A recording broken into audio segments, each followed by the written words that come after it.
দীর্ঘ এক শতাব্দী মানে 100 বছর প্রায় তিনি দেখেছেন, যেই সময়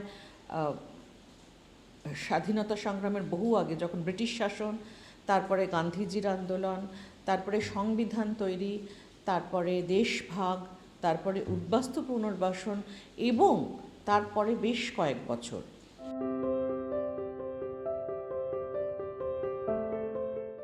নমস্কার। অপরাজিতারা পর্ব 31। এখন যাদের কথা বলছি তারা স্বাধীনতা সংগ্রামের একটা অংশ ছিলেন তো বটেই, মানে সেই সময়কার, কিন্তু তার আগে এবং পরের একটা দীর্ঘ সময় ধরে তারা ছিলেন। তারা বিভিন্ন সময়কে দেখেছেন বাংলাকে বদলাতে, সেরকম মানুষদের নিয়ে কথা বলছি। আজকেও তেমনই এক মহীয়সীর কথা আপনাদের কাছে তুলে ধরব, যার সম্পর্কে আমরা খুব কম জানি। আরও জানতে গেলে বুঝতে পারবো তার কথা। এবং তিনি একটা স্বাধীনতা আন্দোলন তো শুধু আন্দোলন বা রাস্তায় নেমে বিদ্রোহ না, তার পিছনেও অনেকগুলো জায়গা থাকে। এই মানুষটা ছিলেন এমনই এক জায়গা, মানে এমনই একটা জিনিস নিয়ে লড়েছিলেন, সেটা হচ্ছে আইন, যেটা সেই সময় কেউ সেইভাবে ভাবতেন না বা সবাই এইভাবে ভাবেননি। তো তার সম্পর্কে আমরা জানব।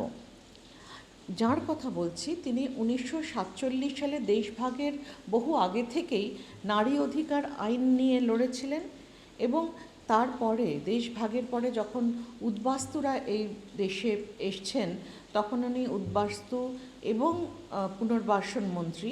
সেই জন্য তিনি তখন দেখেছিলেন সেই আইন তৈরি হয়নি বলে তার ফলাফল। সুতরাং তাঁকে বলতে পারি যে দেশ স্বাধীনতা এবং তারপরে উদ্বাস্তু সংরক্ষণ, এই দু জায়গায় উনি একটা সেতু বন্ধন করেছিলেন। তার নাম রেণুকা রায়। খুব অল্প জানি তার সম্পর্কে। তার মৃত্যু হয় 1997 সালে। দীর্ঘ এক শতাব্দী মানে 100 বছর প্রায় তিনি দেখেছেন, যেই সময় স্বাধীনতা সংগ্রামের বহু আগে, যখন ব্রিটিশ শাসন, তারপরে গান্ধীজির আন্দোলন, তারপরে সংবিধান তৈরি, তারপরে দেশভাগ, তারপরে উদ্বাস্তু পুনর্বাসন এবং তারপরে বেশ কয়েক বছর, এই দীর্ঘ সময় তিনি থেকেছেন পুরোভাগে বিভিন্ন রকমভাবে। এবং তাকে বলতে গেলে আরেকটা ভীষণ ইম্পর্ট্যান্ট কথা তার জন্য বলতে হয়, উনি যখন সংবিধান তৈরি হচ্ছিল, সেই যে দলটি তৈরি হয়েছিল, সে যে সদস্যদের দলটি তৈরি হয়েছিল, সেখানে 299 জন মানুষ ছিলেন। তার মধ্যে 15 জন মহিলা ছিলেন। এই 15 জন মহিলার মধ্যে পশ্চিমবাংলার থেকে প্রতিনিধিত্ব করেছিলেন তিনি একা। এবং যেটা বলা যায় যে সেই সময়, সেই সংবিধান তৈরির সময় অনেকেই যে যে প্রশ্নগুলো করেননি, তিনি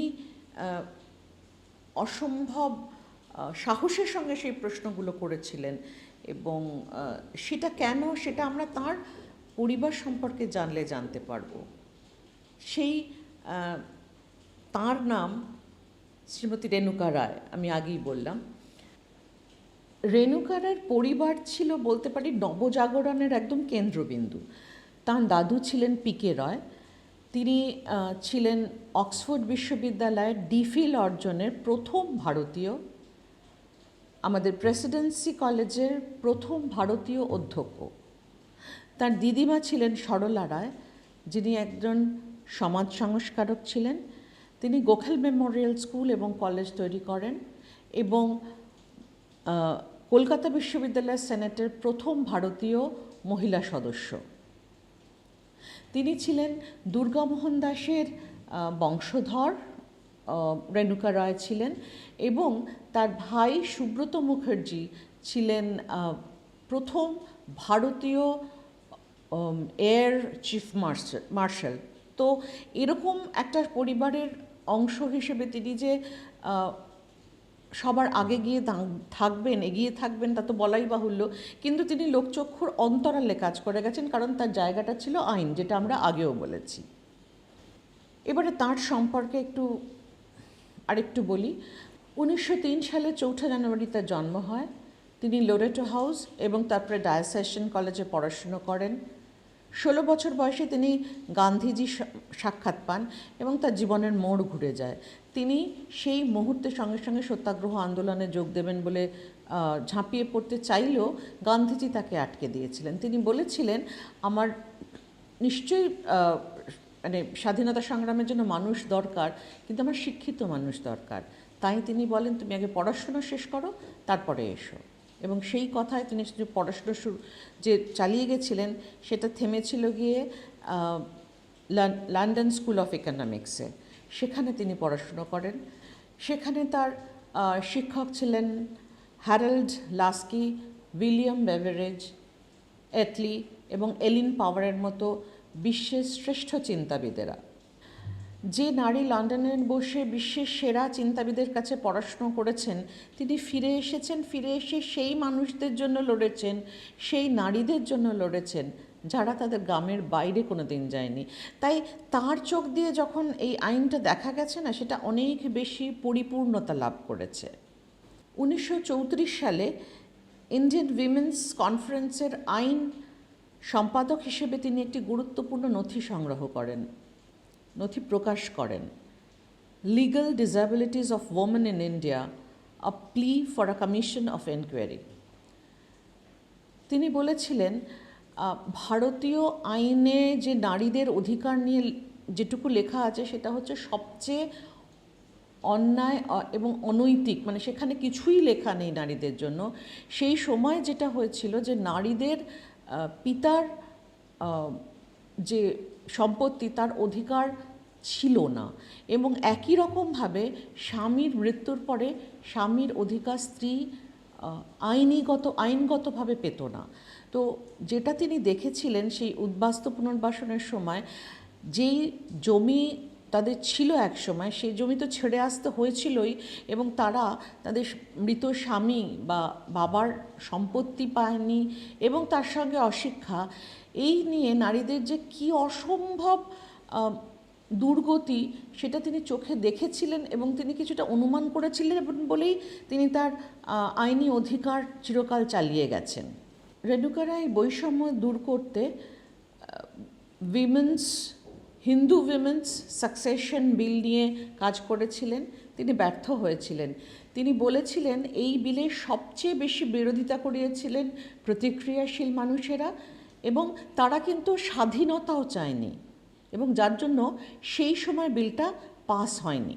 রেণুকা রায়ের বক্তব্য আজও সরকারি নথিতে পাওয়া যায়। তিনি দাঁড়িয়ে তখন বলেছিলেন যে আইনি রক্ষাটা, যেটা আমি আগেও বলছিলাম, আইন রক্ষা কতটা জরুরি নারীর জন্য সেটাও যেমন বলেছিলেন, তিনি একই সঙ্গে বলেছিলেন সেই 1949 সালে যে ভারত কোনো হিন্দু রাষ্ট্র নয়, ভারতের স্বার্থে, কোনো ধর্মের জন্য নয়, ভারতের স্বার্থে আমাদের লড়তে হবে, বা যে কাজগুলো করতে হবে সেটা ভারতের স্বার্থের জন্য, কোনো ধর্মের স্বার্থের জন্য নয়।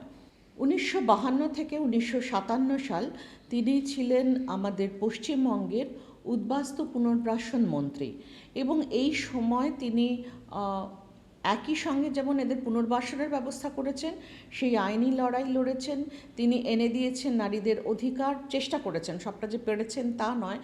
তাই এই মহিলাকে স্মরণ করতে হয় এই জায়গায় যে তিনি কি অসম্ভব লড়েছিলেন প্রত্যেকের জন্য, শুধু নারী নয়, পুরুষদের জন্য, কারণ তারা তখন সব ফেলে, জমি ফেলে, বাড়ি ফেলে এইখানে ফিরে এসেছিলেন, তাদের পুনর্বাসনের দায়িত্ব করেছিলেন। তিনি এই পুনর্বাসন শিবিরে বিভিন্ন বিদ্যালয় তৈরি করেছিলেন, এবং সম্পূর্ণ সাক্ষরতার জন্য উনি লড়াই করেছিলেন। কিছুটা পেরেছেন, কিছুটা পারেননি। এই লড়াই তার আজীবন চলেছে। শেষ দিন অবধি তিনি সমাজের পুরোভাগে থেকে বিভিন্ন সমাজ সংস্কারকমূলক কাজ করেছিলেন। তিনি একাধারে ছিলেন রাজনীতিবিদ, সমাজ সংস্কারক, লেখক, চিন্তাবিদ। আজকে আমাদের এই অপরাজিতার পর্ব, তার প্রতি আমাদের শ্রদ্ধার্ঘ্য। নমস্কার।